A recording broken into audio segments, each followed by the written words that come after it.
सबसे पहले तो आपको तुलसी दिवस की बहुत बहुत शुभकामनाएं, बहुत बहुत मंगल कामनाएं।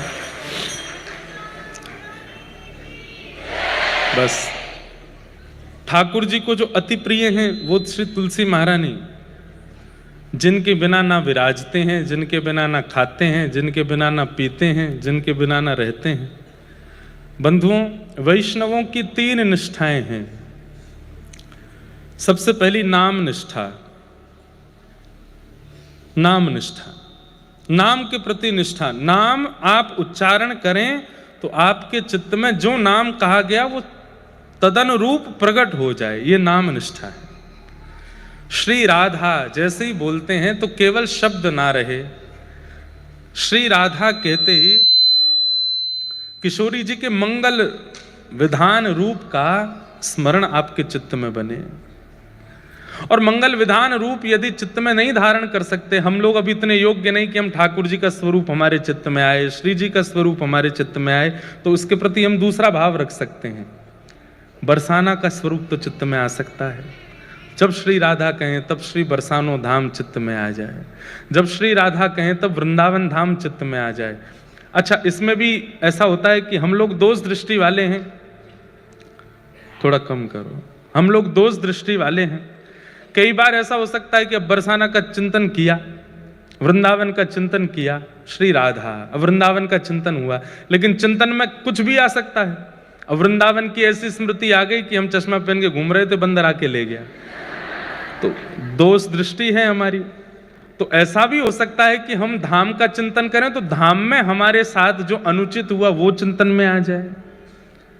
तो इसका फिर दूसरा विधान आचार्य चरण बताते हैं कि नाम जब लें श्री राधा, तो सबसे सुंदर है ब्रज में रहवे वारे ब्रजवासी संत वैष्णवन को चिंतन कर लो।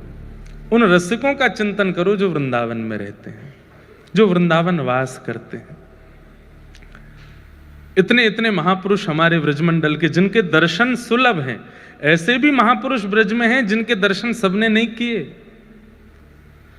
जिनके दर्शन आपको सुलभ हैं, वो जिनके दर्शन करते हैं, ऐसे महापुरुष भी ब्रज में हैं। जहां ना कैमरे का प्रवेश है, जहां ना वीडियोस का प्रवेश है, जहां ना सोशल मीडिया का प्रवेश है, ऐसे महापुरुषों के दर्शन का सौभाग्य प्राप्त है। तो उनका चिंतन करने से क्या होगा? अब आप जितनी बार माला जप रहे हैं, श्री राधा श्री राधा श्री राधा, या जो भी आप जपते हैं, महामंत्र भी जपते हैं, हरे कृष्ण कृष्ण कृष्ण हरे हरे, हरे राम राम राम हरे हरे, अष्टाक्षर मंत्र श्री कृष्ण शरणम मम जपते हैं, या आपके गुरु के प्रदत्त जो आपको गुरु मंत्र है वो आप जपते हैं, उस समय चिंतन में वहां का कोई भाव आना चाहिए, नहीं तो नाम का कोई फल नहीं है। व्यक्ति औषधि लेते समय यह ध्यान रखे कि मुझे ठीक होना है, तो औषधि जल्दी काम करेगी। केवल औषधि ले ले और उसके बाद उसके जो नियम है, उसके जो परहेज हैं, उनका पालन ना करे तो फिर औषधि काम नहीं करती। पर नाम एक ऐसी औषधि है, भाव कुभाव अनख आलसहु नाम जपत मंगल दिश दशु। एक कितनी सुंदर कथा याद आई, गजेंद्र मोक्ष, ध्यान से सुनिएगा। गजेंद्र जब भगवान नारायण को पुकारता है, सबको कथा पता है कि गजेंद्र अपने परिवार के साथ सरोवर स्नान करने, नदी स्नान करने गए, तो एक ग्राह ने, मगरमच्छ ने पैर पकड़ लिया।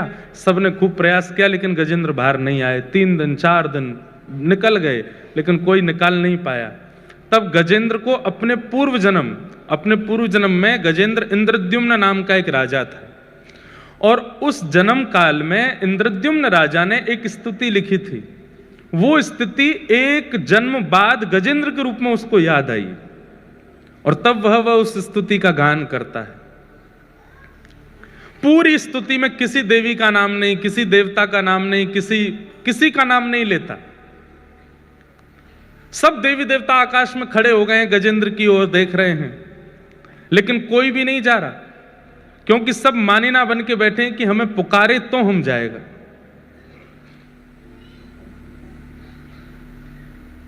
जब सबको नाम नहीं बोले, तब अंत में गरुड़ पर विराजमान होकर शंख चक्र गदा पद्मधारी नारायण गए। तब स्तुति के अंत में गजेंद्र कहता है, नारायण खिल गुरो भगवन नमस्ते। मैं नारायण जो अखिल ब्रह्मांड के गुरु हैं, परमात्मा है, मैं उनको प्रणाम करता हूं। लेकिन गजेंद्र मोक्ष जब हो गया, भगवान ने गजेंद्र को उबार दिया, उसके बाद गजेंद्र ने एक क्लैरिफिकेशन दिया। कितना सुंदर है वो, सुनने योग्य बात। गजेंद्र कहता है कि मैंने तो स्वार्थ में पुकारा था, मैं विपत्ति में पड़ा था, मेरी मृत्यु की सैया थी, मेरे को कोई नहीं बचाने आ रहा था, तब मैंने स्वार्थवश होकर के कि हे नाथ मुझे बचाओ, तब मैंने ठाकुर जी को पुकारा। तो स्वार्थ से पुकारने वाले के लिए ठाकुर जी जब गरुण आसन होकर के आ सकते हैं, जो निस्वार्थ होकर के पुकारता होगा उसके लिए ठाकुर जी कैसे आएंगे? जिसका कोई स्वार्थ नहीं है, जिसका कोई भगवान से कुछ चाहिए नहीं। सूरदास जी का पद है,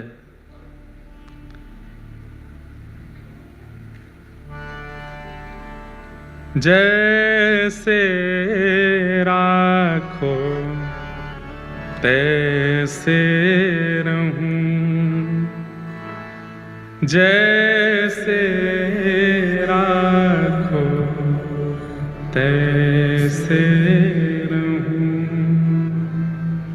जानत हो सुख दुख सब जन के, जानत हो सुख दुख सब। गाओ, कठिन थोड़ी है। जानत हो सुख दुख सब जन के, जानत हो सुख दुख सब। आप सब जानते हैं नाथ, तो फिर मैं क्यों कहूं? मुख से कछु न कहूं, मुख से कछु न रहूं, जैसे राखो तैसे रहूं, जैसे राखो तैसे। मारा गिरधर लाल थारो न चायो ना चूरे, मारा गिरधर लाल थारो न चायो। जा रंगरा कपड़ा पहरावे, वैसो ही स्वांग बनाऊं, जा रंगरा कपड़ा पहरावे, वैसो ही स्वांग बनाऊं। ओ जैसो बोल बुलावे मुख सो, जैसो बोल बुलावे मुख, मैं तैसी बात सुनाऊं सुनाऊं। मारा गिरधर लाल थारो न चायो ना चूरे, मारा गिरधर लाल थारो। भक्ति का असली स्वरूप है ये। आपको चंग आती है कीर्तन में नृत्य करने की, अच्छा लगता है भजन, वो एक अलग बात है, परंतु भक्ति का मूल रूप यही है। हमारी इतनी भी इच्छा नहीं है, हमारा इतना भी भाव नहीं है, हमारा इतना भी श्रेय नहीं है, सब कुछ ठाकुर जी पर अर्पित है। जो तू तन को रोग लगावे, क्या है आगे? क्या? हाँ, ओढ़ सरिस सो जाऊं, जो तू काल रूप बने आवे, जो तू काल रूप बने आवे, मैं लपक गोद में आऊं। हाँ, मारा गिरधर लाल थारो न छायो ना चूरे, मारा गिरधर लाल। तो मूल भक्ति का स्वरूप यही है। हमें ठाकुर जी से कुछ नहीं चाहिए, हम आपके हवाले हैं, आप चाहे हमारे संग जैसे करो। हम अपनी तरफ से कोई इसमें बहुत प्रयोजन या बहुत योजनाएं नहीं बनाएंगे। और हम आपको बहुत उदाहरण देकर के, भक्तों के चरित्र सुना करके तो सिद्ध करते ही हैं, पर हम ये बात कह दें, भगवान की नजर नहीं लगे इस बात को, हम ऐसे ही हैं। हमारा सच में कोई निधान नहीं होता कि हमें कब क्या पहनना है, क्या बोलना है, क्या खाना है, क्या पीना है, कहाँ जाना है, कहाँ नहीं जाना है, क्या करना है, नहीं करना है। पिछले कुछ वर्षों में इसका निधान हमारे हाथ में बिल्कुल नहीं है।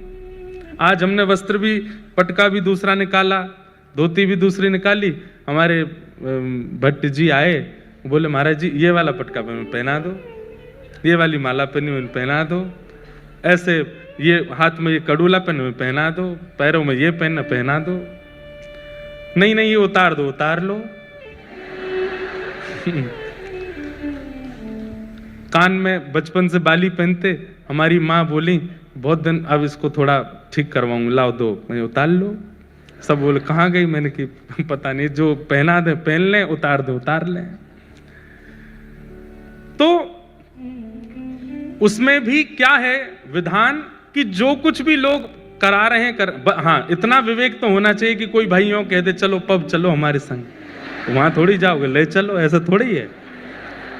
अब वहां चलो, उस गलत जगह पे चलो, ऐसे थोड़ी, वहां थोड़ी जाएंगे। इतना बुद्धि विवेक तो है कि जो अयोग्य है उसकी विवेक तो सत्संग आपको देता है, पर अपनी सुख की व्यवस्थाओं में अपनी इच्छा नहीं है, ठाकुर जी की इच्छा।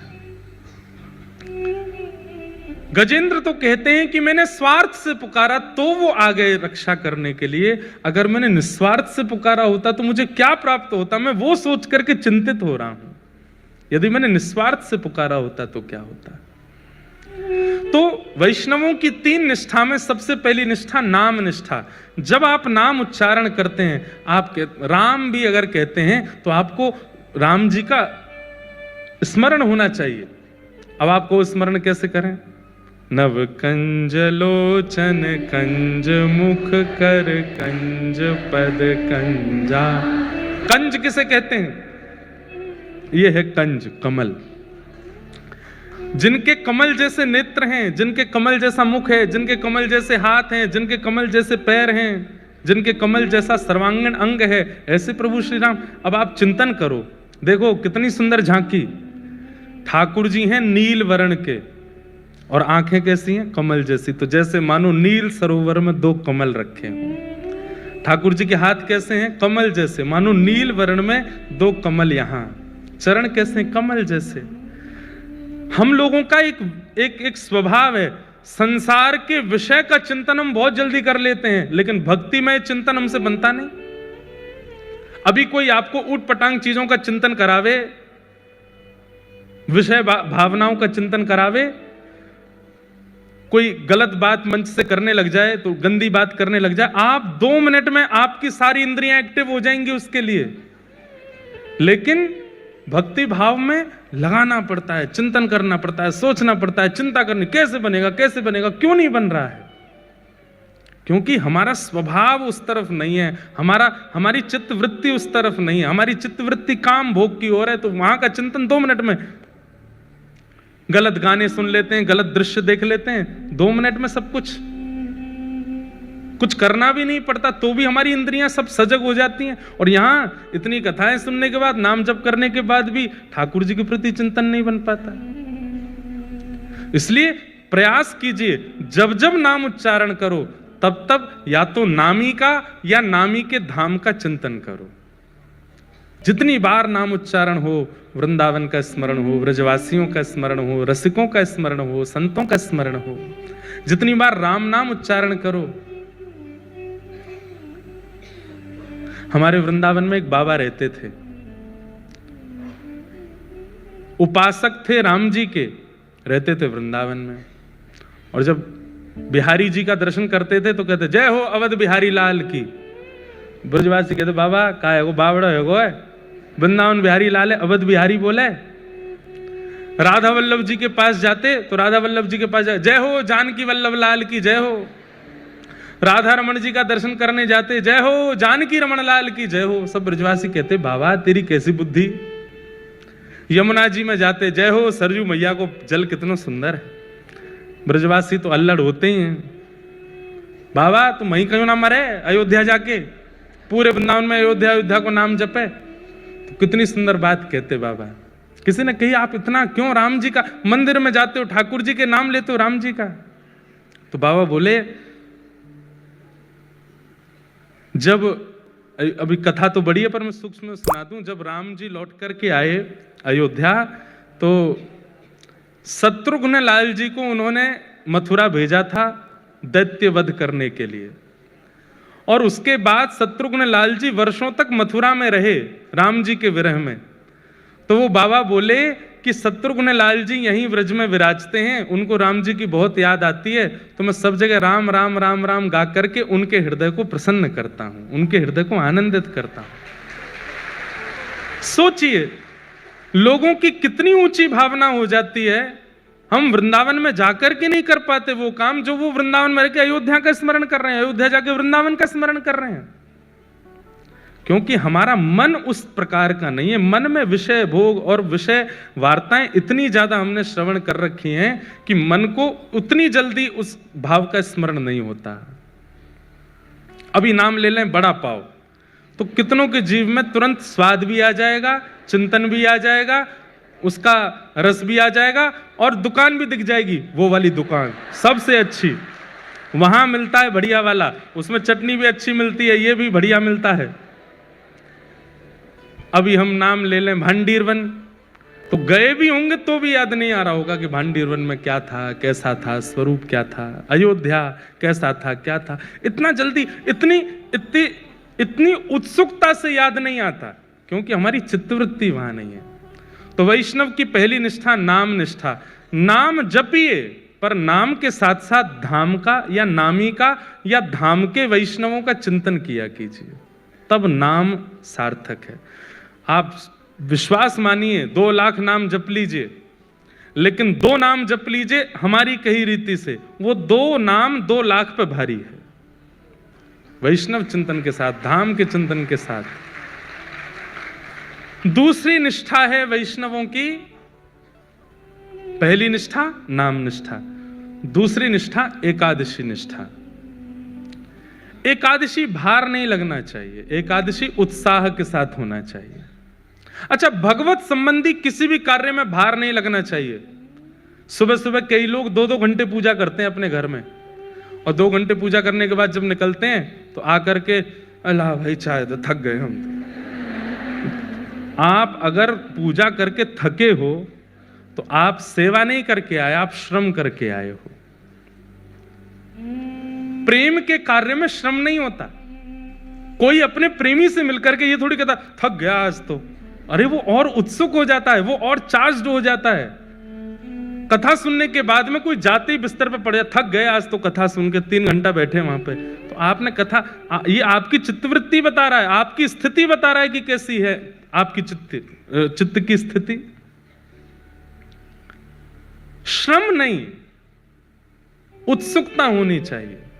एकादशी की तो प्रतीक्षा होनी चाहिए। आज क्या है, बोले आज नवमी है, अरे वाह कल 10वीं, परसों एकादशी है, परसों व्रत करेंगे हम, परसों अपने लाल जी को प्रसन्न करने के लिए भाव अन्न जल का त्याग करेंगे, हम ऐसे रहेंगे। ये एकादशी के प्रति भाव। और एकादशी कर रहे हैं और घर में जिनकी एकादशी नहीं है वो रोटी खा रहे हैं, हमें मत दिखाओ। क्यों? रोटी देख लेंगे तो हमारा मन करेगा।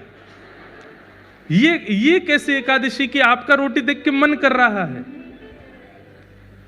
नहीं, व्रत उत्साह से होना चाहिए। माताएं बहनें हमारी कौन सा होता है, करवा चौथ का व्रत करती हैं, अब तो हमें याद रखना चाहिए। तो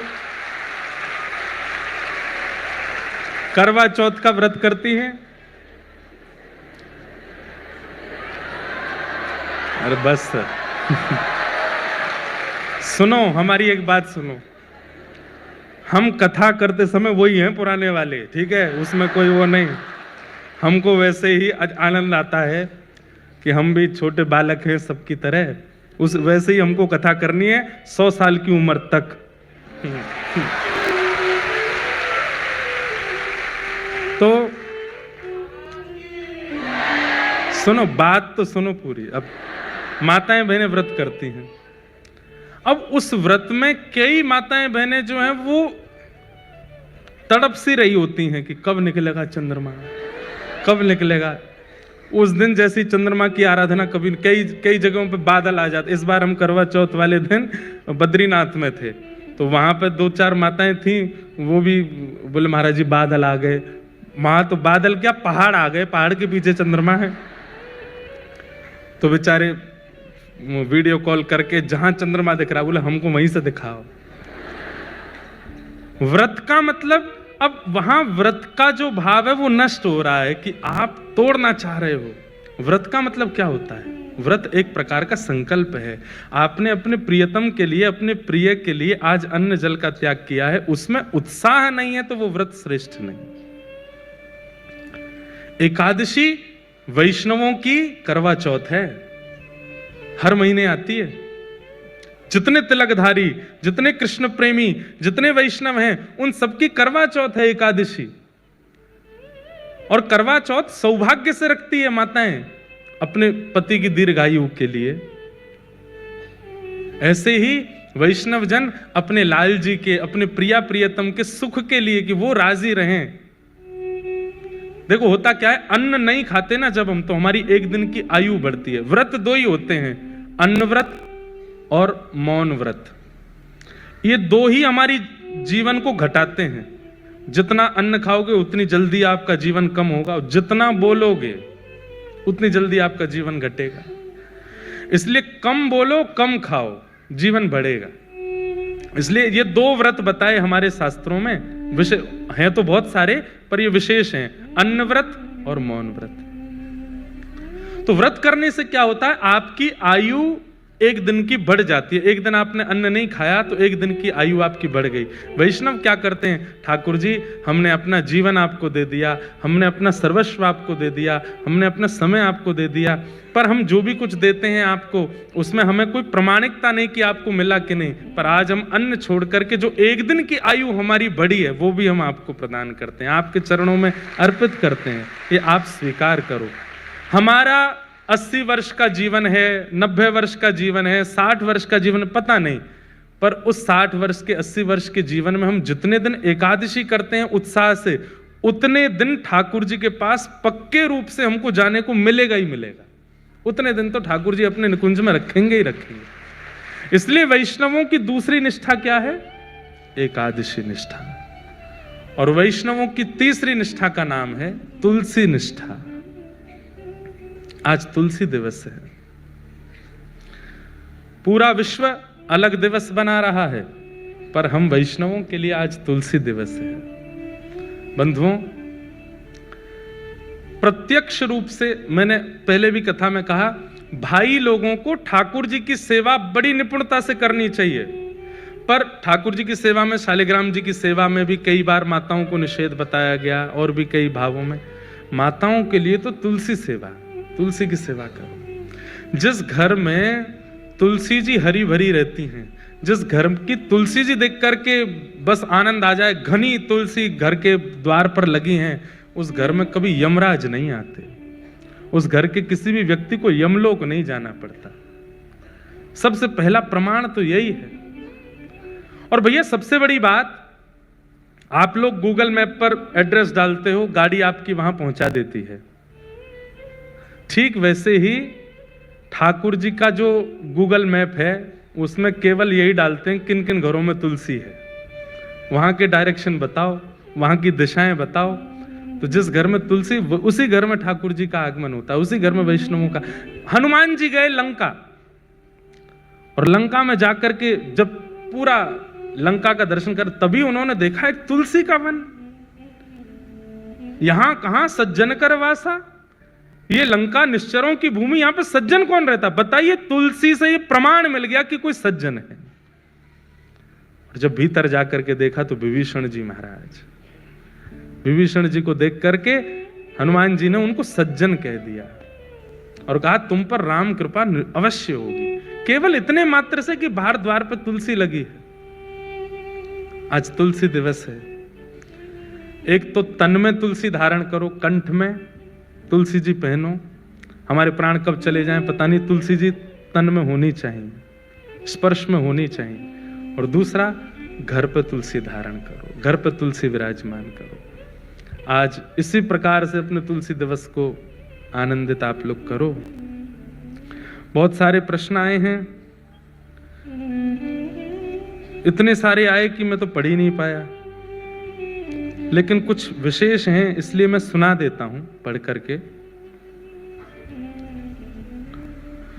महाराज जी, श्री कृष्ण जब साथ में होते हैं परिवार के साथ और वहां वैष्णव के प्रति बुराई हो रही हो, दोष देख रहे हों और हमें ना चाहते हुए भी वो सुनना पड़े, हम जानते हैं कि वो अपराध है, मतलब घर के लोग किसी वैष्णव का बुराई कर रहे हैं, चॉइस ना हो, तब हम सबके साथ रहें के भी मन में नाम जप करें। क्या मतलब उनका ऐसा भाव है कि घर में जब कोई वैष्णव अपराध कर रहा हो, हमें ना चाहते हुए भी मौन रह के सुनना पड़े, तो हमें क्या करना चाहिए? देखो, वैष्णव अपराध कोई व्यक्ति कर रहा है, वैष्णवों के प्रति अनर्गल बातें कर रहा है, आपको सुनने और देखने को यदि प्राप्त हो रही है, आप तुरंत उसका मानसिक त्याग करो। मन में उस बात को आने मत दो, मन में उसका चिंतन मत होने दो, और उस व्यक्ति के नाम से भी ठाकुर जी को प्रणाम करो, हे इसको सद्बुद्धि देना नाथ कि अब ऐसा ना करे। बस यही आप कर सकते हैं। लड़िएगा मत, विवाद मत करिएगा, विवाद वैष्णव का स्वरूप नहीं है। बंधुओं, कलिकाल जितना आगे बढ़ेगा उतना ज्यादा व्यासपीठ को, उतना ज्यादा संत समाज को, उतना ज्यादा वैष्णवों को खतरा बढ़ता ही जाएगा। लोग बाग दुनिया भर के और देखने को यदि प्राप्त हो रही है, आप तुरंत उसका मानसिक त्याग करो, मन में उस बात को आने मत दो, मन में उसका चिंतन मत होने दो, और उस व्यक्ति के नाम से भी ठाकुर जी को प्रणाम करो, हे इसको सद्बुद्धि देना नाथ कि अब ऐसा ना करे। बस यही आप कर सकते हैं। लड़िएगा मत, विवाद मत करिएगा, विवाद वैष्णव का स्वरूप नहीं है। बंधुओं, कलिकाल जितना आगे बढ़ेगा उतना ज्यादा व्यासपीठ को, उतना ज्यादा संत समाज को, उतना ज्यादा वैष्णवों को खतरा बढ़ता ही जाएगा। लोग बाग दुनिया भर के प्रलाप करके कैसे भी करके चाहते हैं कि इतने वैष्णवों को कथा नहीं सुननी चाहिए, इतने लोग क्यों सुन रहे हैं, इतनी भक्ति क्यों बढ़ रही है लोगों में, इतनी कृष्ण भक्ति क्यों हो रहे हैं। तो कहीं ना कहीं कलयुग प्रलाप करवाता है लोगों से। आपको चाहिए आप मौन रहिए, उनके नाम से भी जप कर लो, ठाकुर जी को सद्बुद्धि दे। ठाकुर जी को नहीं छोड़ा लोगों ने, आजकल के वैष्णवों को क्यों छोड़ेंगे, इसलिए उस पर ज्यादा चिंतन नहीं। कहा जाता है कि माता पिता की सेवा ईश्वर की भक्ति के स्वरूप है। अगर वह इस दुनिया से चले गए और आपकी सेवा वाला कर्म अपने अनुकूल नहीं, विपरीत निकले और आपको अत्याधिक कष्ट दे, उसका निवारण दें। इनका ऐसा भाव कहा जाता है, माता पिता की सेवा ईश्वर की भक्ति के स्वरूप है। अगर वह इस दुनिया से चले गए और आपके सेवा वाला कर्म आपके अनुकूल नहीं, विपरीत निकले, तो आपको अत्याधिक कष्ट दे, उसका निवारण दें। यदि आपके अपने ही आपको सबसे ज्यादा कष्ट दें और आपको जीना भी दुर्बल कर दें, तो इसके प्रति क्या करना चाहिए? प्रहलाद जी महाराज का चिंतन करो, जहां पिता ही हिरण्यकश्यप हैं, पिता ही मारते हैं, पिता ही मरवाने की आज्ञा देते हैं, ऐसी स्थिति में भी प्रहलाद जी महाराज। बंधुओं, एक चीज सीखिएगा, भक्ति परिस्थिति के अनुकूल विचलित नहीं होने देती। परिस्थिति में चाहे पति, चाहे पत्नी, चाहे माता पिता, चाहे अंतरंग व्यक्ति भी आपके विपरीत हो जाए, तो भी अगर आप भक्त हैं तो आप विचलित नहीं होंगे। प्रहलाद जी महाराज से सीखो। प्रहलाद जी महाराज प्रसन्न, प्रहलाद जी ने नृसिंह भगवान को इसलिए प्रकट कर दिया क्योंकि इतने समस्त प्रलापों में भी एक बार भी अपने पिता को दोष दृष्टि से नहीं देखा। अब एक कथा सुनाते हैं। हमारे पांडुरंग भगवान के अनेक भक्त हुए, उनमें से एक भक्त हुई सक्कूबाई। कौन हुई? सक्कूबाई। तो सक्कूबाई की कथा मैंने सुनाई है पहले भी, पर मैंने एक ग्रंथ में कुछ अलग भी पढ़ा, पंढरपुर में ही, आज स्मृति में आया तो सुना देता हूं आपको, ध्यान से सुनिएगा। सक्कूबाई, एक वैष्णव कुल में जन्म हुआ सक्कूबाई का। परिवार, माता पिता, भाई बंधु सब भक्त थे। सक्कूबाई का बाल्यकाल और विवाह से पूर्व का जीवन इतना अच्छा था क्योंकि सब भक्त थे। लेकिन विवाह के बाद कन्या कैसे कुल में जाएगी, इसका कोई प्रमाण नहीं दे सकता। सक्कूबाई का विवाह किया गया, लेकिन परिवार ऐसा मिला विपरीत, और विपरीत ही नहीं, विपरीत की पराकाष्ठा। कई घर ऐसे होते हैं जहां सास ससुर अनुकूल नहीं है लेकिन पति अनुकूल है तो भी निर्वहन किया जा सकता है। पति अनुकूल नहीं है लेकिन सास ससुर अच्छे तो भी निर्वहन हो जाता है। बहुत सौभाग्यशाली मानिए कि सब अनुकूल है, माता पिता, सास ससुर, पति, बच्चे सब अनुकूल हैं। बहुत बड़ी कृपा है ठाकुर की, नहीं तो कोई ना कोई प्रतिकूल ही रहता है। तो सक्कूबाई का तो ऐसा जीवन, ससुर जी भी प्रतिकूल, सासू माँ भी प्रतिकूल, देवर ननद भी प्रतिकूल, और अंततो गत्वा पति भी प्रतिकूल, कोई भी उनका था नहीं। सावधानी से सुनिएगा, प्रतिकूल थे सब। सक्कूबाई घर में आई हैं, ब्याह करके आई, ब्याह करके आते ही पहले दूसरे दिन से ही सास ने डांटना, गाली देना, बुरी तरीके से बात करना, बेवजह बिना किसी अपराध के सक्कूबाई को कष्ट देना प्रारंभ कर दिया। परंतु सक्कूबाई ने विचार किया कि अब ये मेरा परिवार है, अब जैसा भी है मुझे स्वीकार तो करना है। सक्कूबाई निर्वहन कर रही थी वहां पर। एक दिन सक्कूबाई अपने भवन से बाहर जल भरने के लिए सरोवर के पास गई।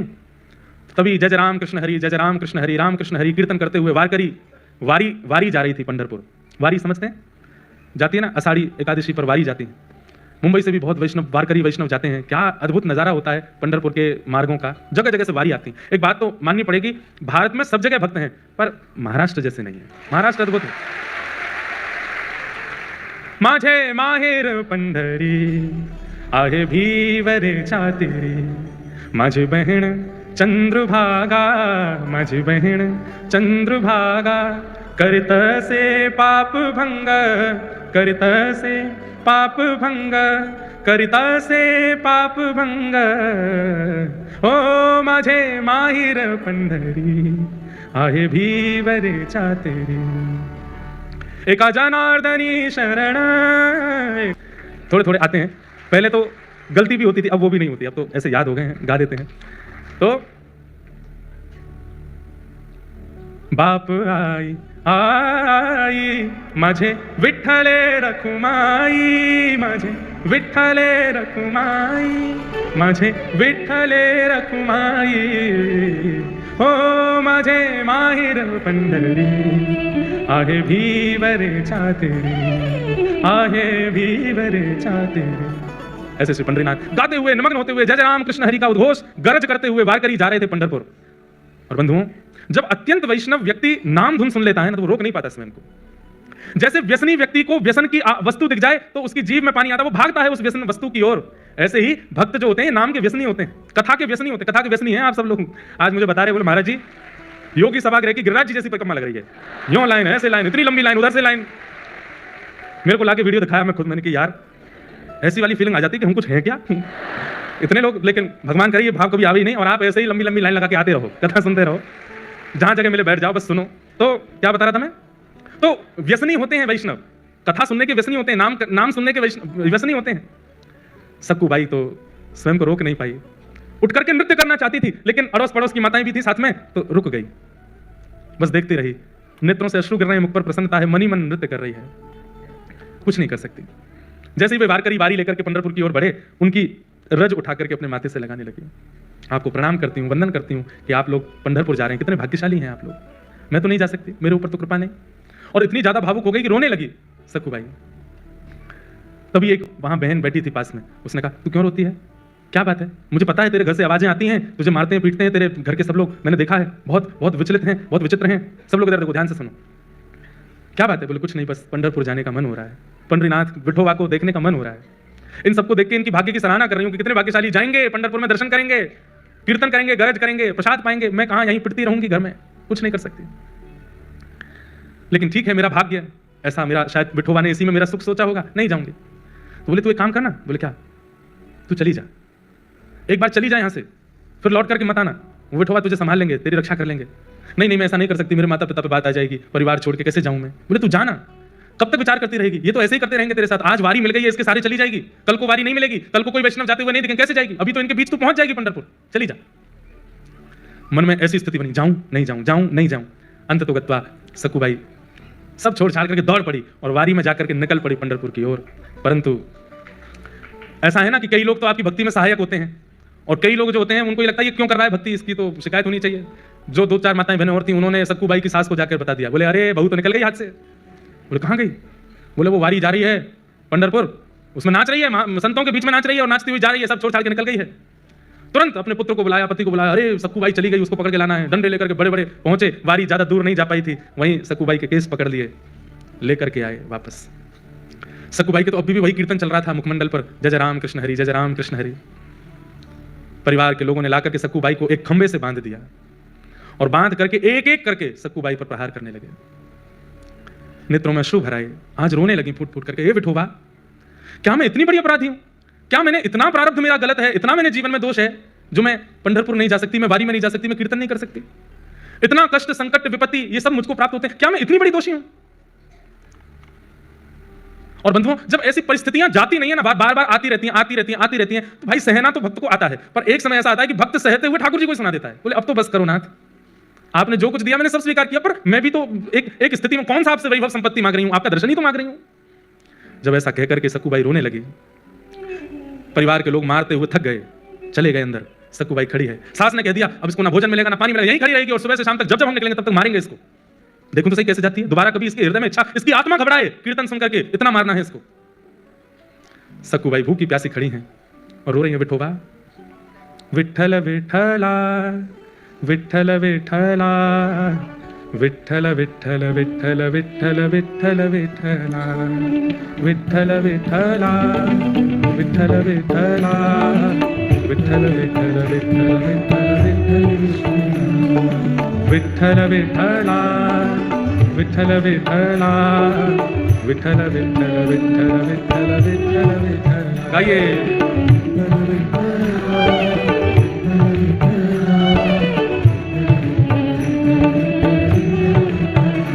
सक्कूबाई गा रही है और इतने में ही एक गांव की ही, जो जैसे नवारी साड़ी पहनते हैं ना यहाँ महाराष्ट्र में, लांग लगा करके माताएं जैसे तैयार होती हैं, गजरा वजरा पहन करके, बिल्कुल ऐसी नवारी साड़ी पहन करके सांवली सी एक सखी, स्वयं पंडरीनाथ भगवान एक सखी बन करके आए और आकर के सक्कूबाई के पास खड़े हो गए, नेत्र बंद करके अश्रु प्रवाह करती हुई गा रही है। तभी आकर के जैसे ही पंडरीनाथ भगवान ने स्पर्श किया, एक सखी के रूप में आए थे, नेत्र खुले, नेत्र खोल करके देखा, अरे क्यों रोती है, क्या बात है, पंढरपुर जाना है, पंडरीनाथ को देखना है, बस वही इच्छा है। तुरंत रस्सी खोलने लगे ठाकुर जी, बोले मत करो मेरी सास बहुत मारेगी। बोले तू चिंता मत कर, सुन यहां से पंढरपुर जाने में 1 रात का समय लगेगा, तू चली जा, जाकर के दर्शन कर और दर्शन करके कल रात्रि तक वापस आ जाना, तब तक मैं तेरी जगह खड़ी हो जाती हूँ, तू मुझे बांध जा यहाँ पर, मैं यहाँ खड़ी रहूंगी। अरे तुम क्यों पीड़ा सहोगी, तुम्हारा तो कोई अपराध नहीं। बोला अपराध तो तेरा भी नहीं है, बदले में मुझे कुछ चाहिए वो दे देगी। बोले क्या, पूरन पोली बना के खिला दियो मुझे।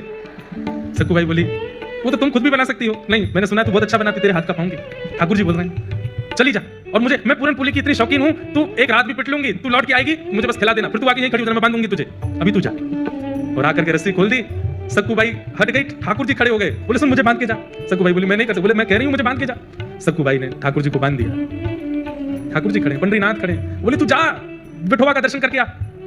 सक्कूबाई प्रणाम करके चली गई। यहाँ शांत संध्या का समय हुआ और सास ससुर पति सब निकल के आए। ठाकुर जी ने सक्कूबाई का ही रूप धारण कर लिया, जैसे सक्कूबाई के केश खुले थे, घाव थे, वैसे ही बन गए। आकर के फिर से मारना शुरू किया। ठाकुर जी पीड़ा सह रहे, मेरी सक्कू चली जाए, दर्शन करके आ जाए। बंधु हमें नहीं पता ठाकुर जी कब कहां क्या कर रहे हैं। आज भी मेरी परिस्थिति के लिए, आपकी परिस्थिति के लिए, हम सबकी परिस्थिति के लिए कहीं तो कुछ कर रहे हैं, वो हमें नहीं पता चलता। कथा सुनना इतने भयंकर कलिकाल में, माया नगरी मुंबई में आसान है। यहां समय भी रोकता है, यहां परिस्थिति भी रोकती है, यहां के लोग भी रोकते हैं कथा सुनने से, फिर भी आप आ रहे हैं। ये विट्ठल कर रहे हैं तभी आप आ रहे हैं।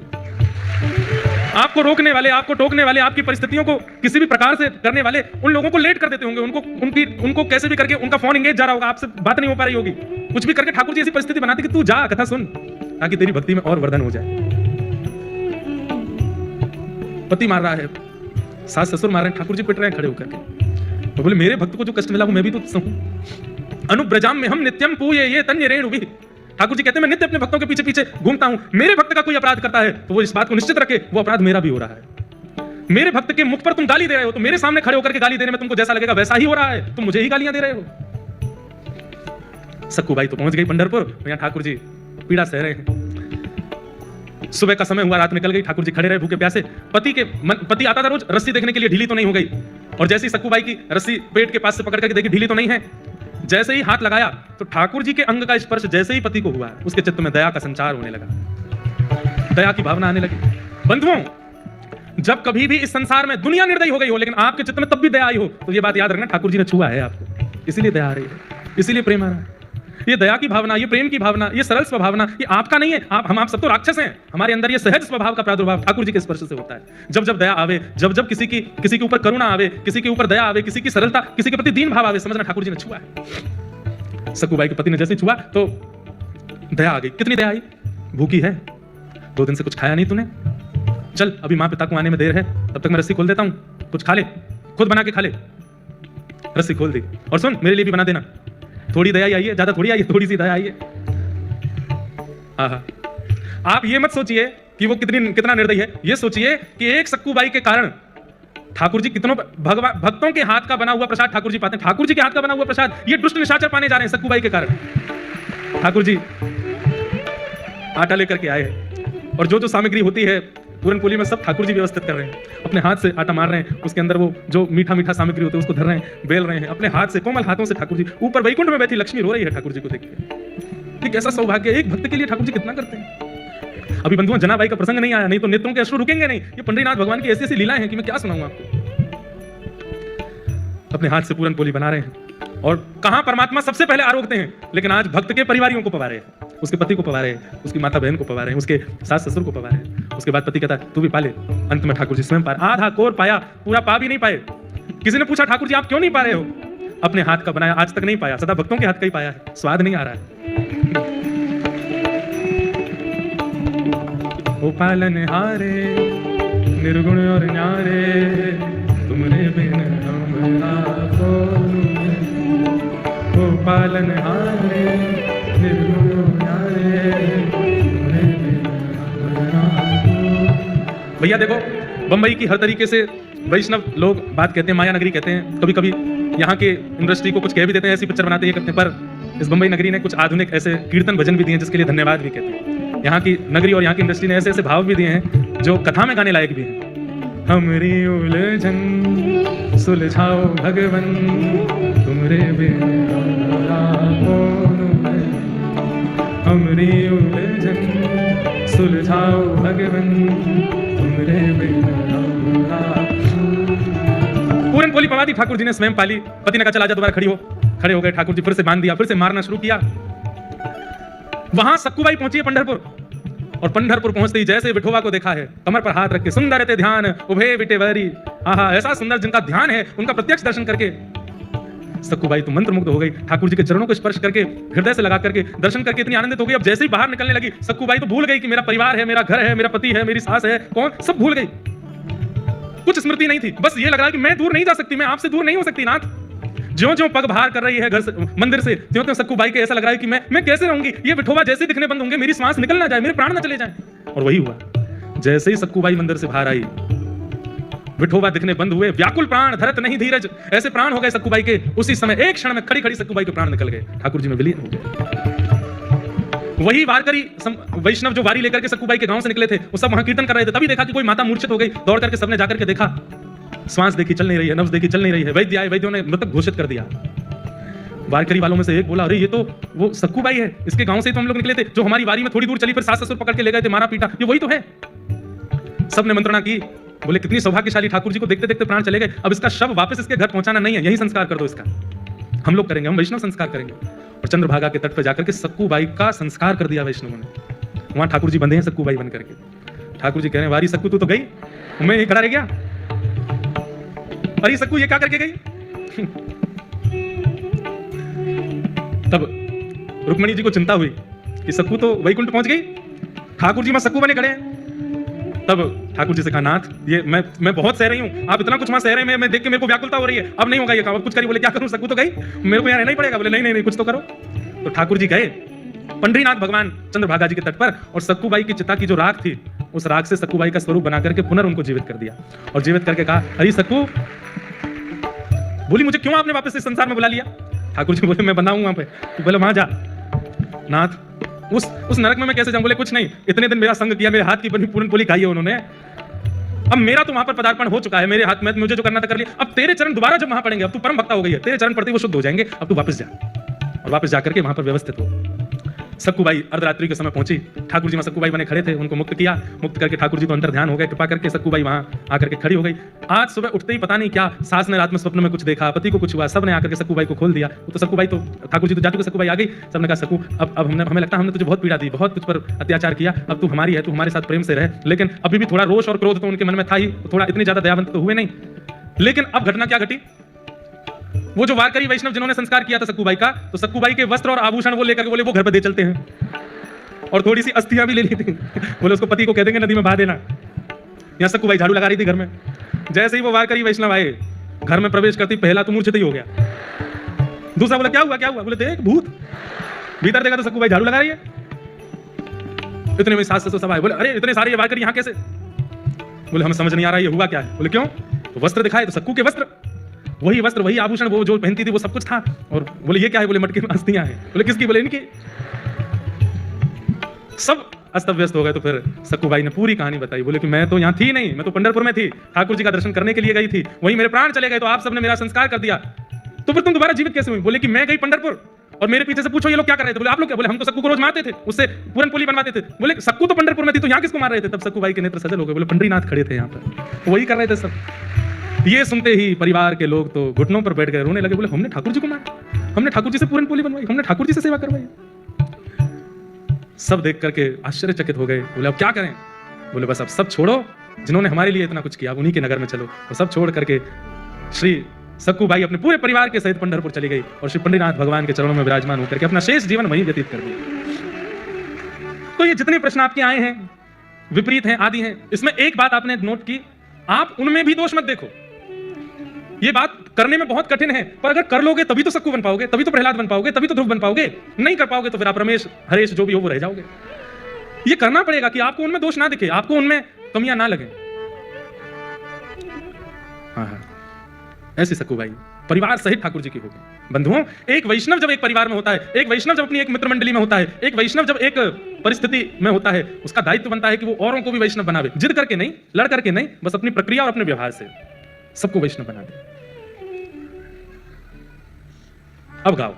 मारा गिरधर लाल थारो नचायो नाचू रे, मारा गिरधर लाल थारो नचायो, ओ मैं तो थारो नचायो नाचू, मैं तो थारो नचायो, ओ मैं तो थारो नचायो नाचू, मैं तो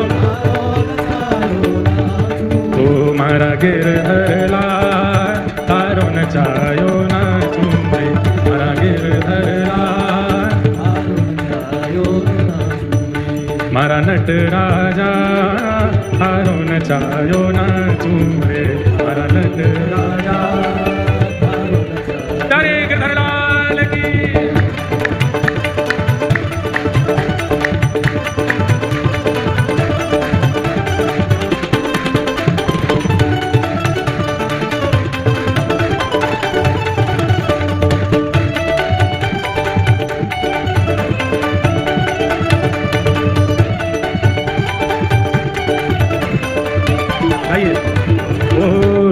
सूखा जो कछु देवे थारे ही भोग लगाऊं, रूखा सूखा जो कछु देवे,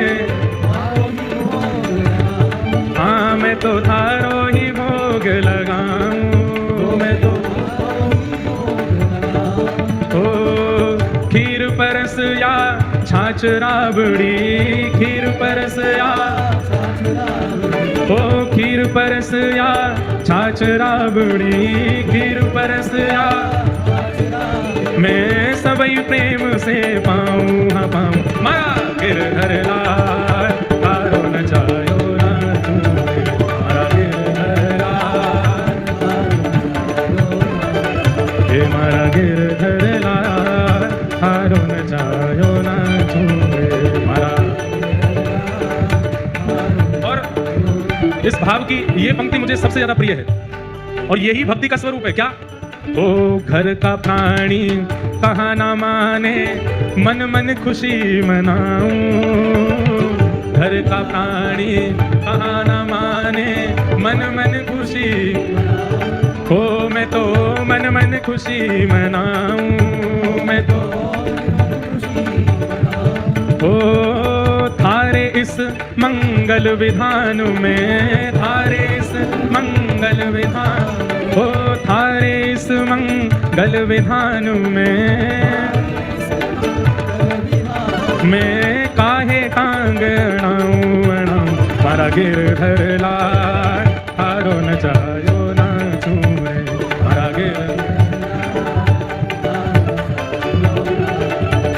मारा गिरधर लाल थारो नचायो नाचू रे, मारा।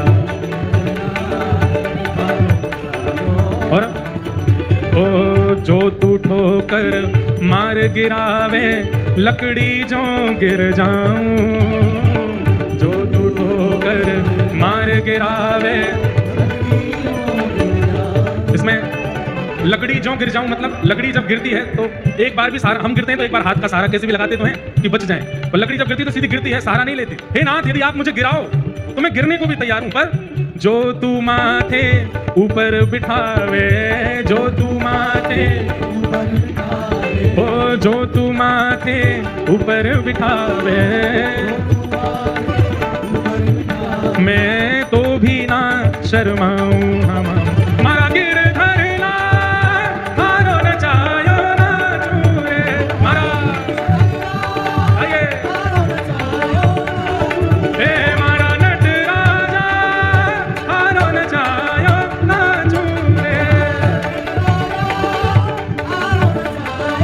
राधे राधे गोविंद गोविंद राधे राधे राधे गोविंद, ऊपर वाले भी गाओ राधे राधे गोविंद गोविंद राधे, हरि गोविंद राधे गोपाल राधे, हरि गोविंद राधे गोपाल राधे, हरि गोविंद राधे गोपाल राधे, ओ हरि गोविंद राधे गोपाल राधे। हे भजो हाँ भजो, हे भजो राधे राधे गोविंद गोविंद राधे, हे भजो राधे राधे गोविंद गोविंद राधे। देखो ऊपर वाले मत कूदो, मुझे डर लगता है कि तुम नीचे नहीं आ जाओ। अच्छा है कि आप लोग अपनी भक्ति की परिस्थिति में ऊपर जा रहे हो, हम नीचे वालों पर दया करना। ऊपर वाले केवल ताली बजाओ, नीचे वाले भजो हाँ भजो, हाँ भजो राधे राधे गोविंद गोविंद राधे, हे भजो राधे राधे गोविंद गोविंद राधे, भजो राधे राधे गोविंद गोविंद राधे, हे गोविंद राधे गोपाल राधे, भजो गोविंद राधे गोपाल राधे, हे भजो गोविंद राधे गोपाल राधे, भजो गोविंद राधे गोपाल राधे, हे भजो हाँ भजो, भजो हे भजो हाँ भजो, हे भजो भजो हे भजो, भजो राधे राधे गोविंद गोविंद राधे, हे भजो राधे राधे गोविंद गोविंद राधे, हे भजो राधे राधे गोविंद गोविंद राधे, हे भजो राधे राधे गोविंद गोविंद राधे। जय जय श्री राम, जय जय श्री राम, जय जय श्री राधे। पूछरी के लौटा की प्यारे, क्या बात है बंसी वारे, बैठ जाओ। हे मारा गिरधरला हारो नचायो ना चूरे, मारा गिरधरला हारो नचायो। तो ऐसी स्थिति बन जाए कि दोष दृष्टि प्रकट ही नहीं हो रही। बिराज जो सबके लेंगे, सब जो जो बना के लाए वो सब ले लेंगे भाई, नाइक बैठो।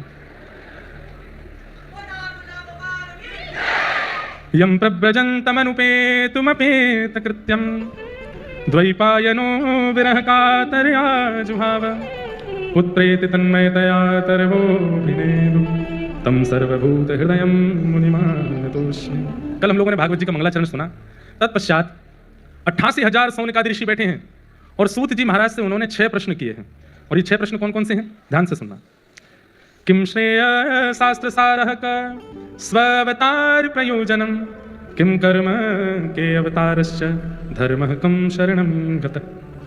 सबसे पहला कि भगवान के अवतार का श्रेय माने क्रेडिट किसको जाता है? भक्तों के लिए आते हैं ठाकुर जी, राक्षसों के लिए आते हैं, किसके लिए आते हैं? किम श्रेय। फिर हमारे हिंदू वैदिक सनातन धर्म में इतने सारे शास्त्र हैं, इनका सार क्या है? दूसरा प्रश्न। स्व अवतार प्रयोजनम, भगवान के अवतार का प्रयोजन क्या है? ठाकुर जी धर्म संस्थापनार्थाय संभवामि युगे युगे, धर्म की स्थापना करने आते हैं, परंतु कई विषय और कई लीलाओं से कई लोगों के मन में प्रश्न चिन्ह प्रकट हो जाता है। तो इसका स्पष्टीकरण करें कि भगवान के अवतार का प्रयोजन क्या है। किम कर्म, भगवान के कर्म क्या हैं? के अवतारश्च, भगवान के अवतार कितने हैं? और अंतिम प्रश्न, धर्म कम शरणम गतः। इन्हीं 6 प्रश्नों में अब कथा चलेगी। ये 6 प्रश्न मूल आधार हैं, इन्हीं के उत्तरों में ही पूरी कथा का क्रम चलेगा। भगवान के अवतार का श्रेय किसको जाता है? तो वाल्मीकि रामायण में एक प्रसंग आता है कि जब विभीषण शरणागति हुई, विभीषण को लंका से निकाल दिया रावण ने, और जब विभीषण राम जी की शरण में आया तो राम जी ने शरणागति करने से पूर्व एक बार अपनी वानर सेना से पूछा कि मुझे क्या करना चाहिए, इसको स्वीकार करूं कि नहीं। तो मुखियाओं को बैठाया, जामवंत जी बैठे थे, सुग्रीव बैठे हैं, हनुमान जी बैठे, सबको बैठा करके पूछा कि ये शत्रु का भाई आया है, इसको स्वीकार करें कि नहीं। तो कईयों ने तो ठाकुर जी से कहा, ठाकुर जी आपका स्वभाव अस्वीकार का तो है नहीं, शरण गहे प्रभु ताही न त्यागा, शरण में आने वाला विश्वद्रोही क्यों ना हो, ठाकुर जी उसको भी स्वीकार करते हैं। कितना बड़ा गुण है ठाकुर जी का। और हम लोग कैसे हैं? हमें जो अच्छा नहीं लगता वो अवगुण भी यदि किसी में आ जाता है तो वो अपना पुत्र भी हो, अपनी पत्नी भी हो, अपने पति भी हो, अपने पिता माता भी, तो भी हम त्याग कर देते हैं। और ठाकुर जी कैसे हैं कि विश्वद्रोह भी अगर उसके अंदर हो तो भी वो ठाकुर जी की शरणागति अगर पवित्र होकर के कर ले, ठाकुर जी उसको स्वीकार कर लेते हैं। इसलिए तो वो ठाकुर जी और हम मानव हैं। उनके अंदर स्वीकार त्याग है और हमारे अंदर विषयों की स्वीकारता है और दोष देख करके लोगों का त्याग है। इसका मतलब ये नहीं है कि आप विषयी भोगी लोगों का त्याग ना करो। सूरदास जी की एक पंक्ति है, उसमें सूरदास जी आपको त्यागने के लिए नहीं कह रहे, पर मन से त्यागने को कहते हैं। तजोरे मन हरि विमुखन को संग, मन से त्याग करो।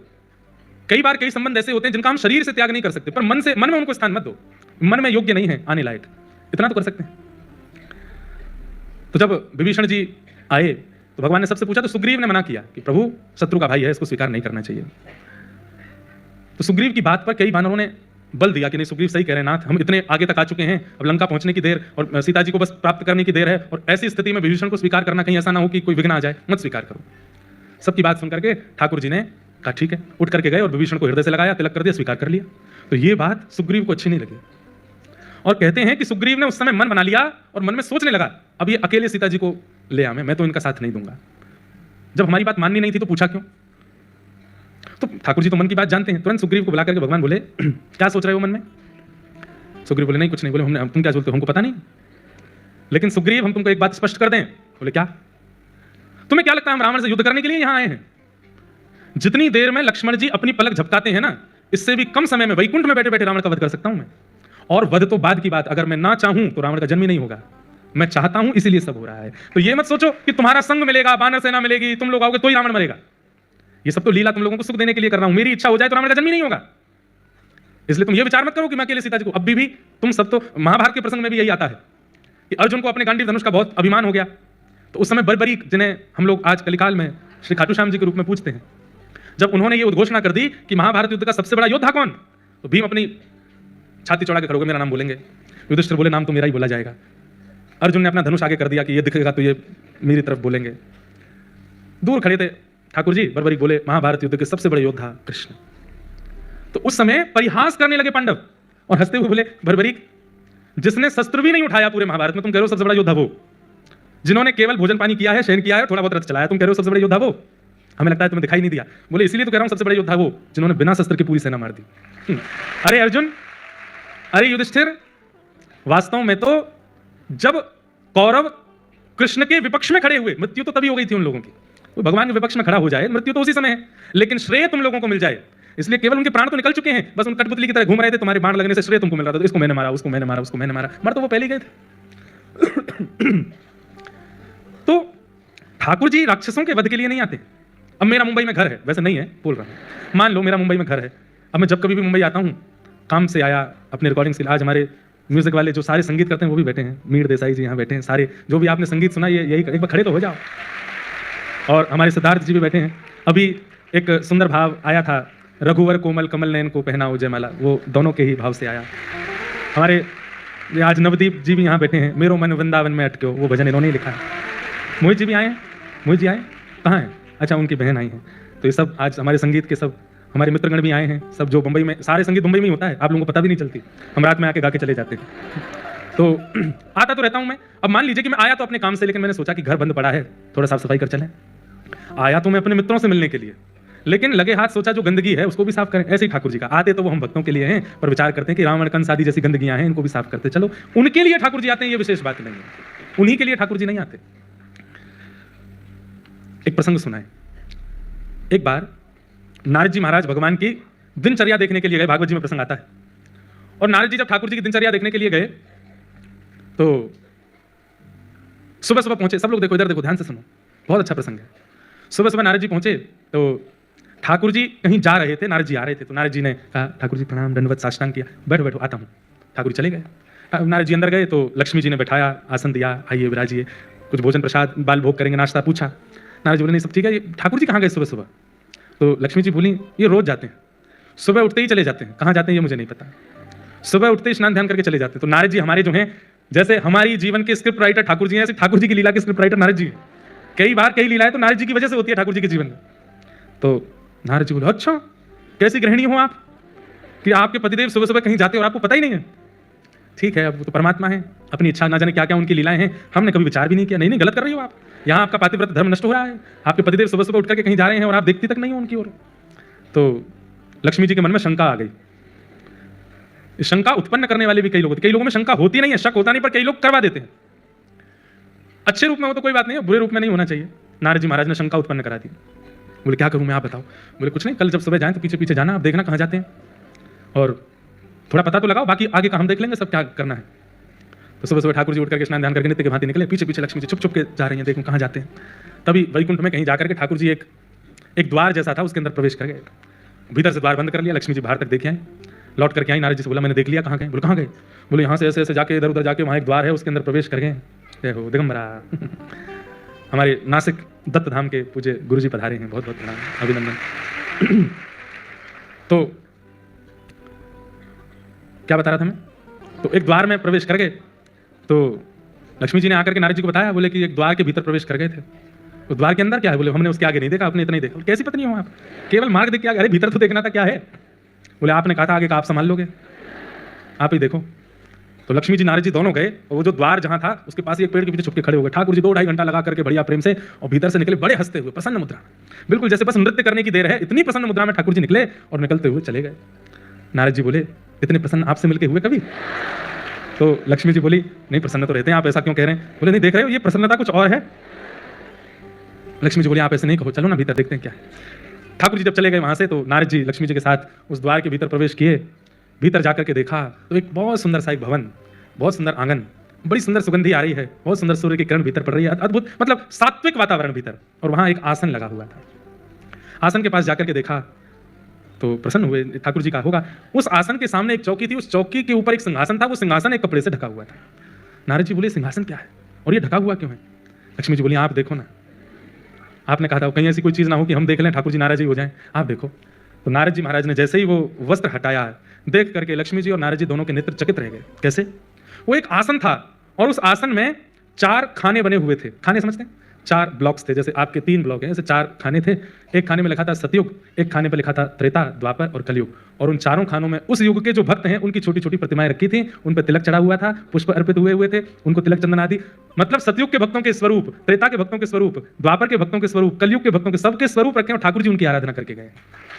नारद जी महाराज ने देखा उन भक्तों के स्वरूप में नारद जी का भी स्वरूप रखा है। नारद जी बोले यह तो मैं भी रखा हूं। लक्ष्मी जी बोली इधर देखिए मैं भी हूं। लक्ष्मी जी का भी आराधन करके गए।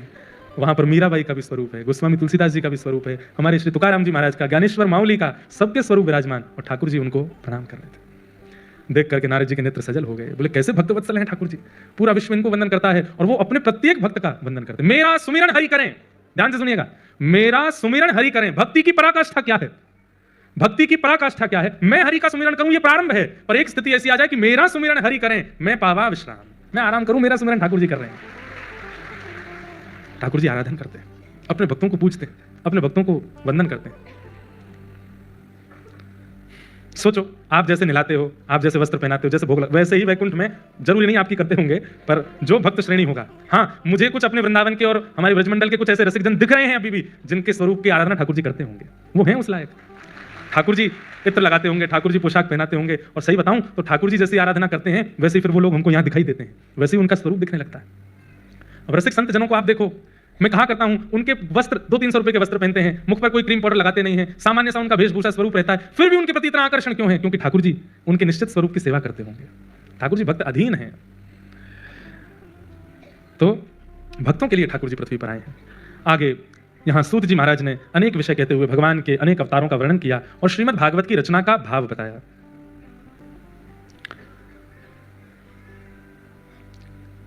इदं भागवतं नाम पुराणं ब्रह्म संहितं उत्तम श्लोक चरितं चकार भगवान ऋषि। वेद व्यास जी महाराज ने भागवत की रचना की। क्यों रचना की? मानव कल्याण के लिए रचना की।